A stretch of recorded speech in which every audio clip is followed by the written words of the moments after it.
mengkhianati filosofi saya.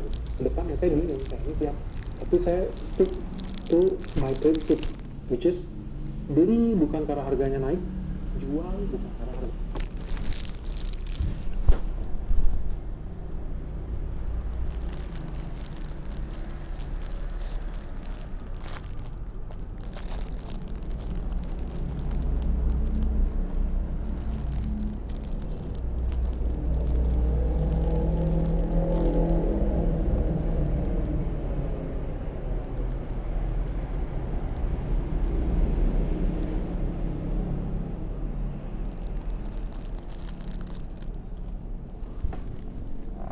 This is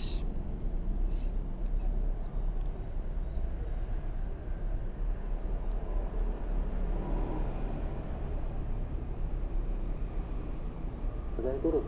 So itu membantu saya untuk beradaptasi dengan keadaan, lalu membantu saya supaya tidak terpengaruh dengan pergerakan saham ketika dia naik atau turun. Itu tidak terpengaruh, saya sama sekali tidak terpengaruh, karena saya tidak membeli saham hanya karena harganya naik, tapi karena skenario nya bagus. Saya juga tidak akan menjual saham karena harganya turun. Saya hanya menjual saham ketika skenario tidak sesuai dengan apa yang sudah kita rencanakan. Di awal saya sudah berpikiran bahwa harga gas akan semakin naik, kebutuhan akan semakin banyak, sehingga harusnya juga semakin tua. Ketika skenario berubah, saya jual.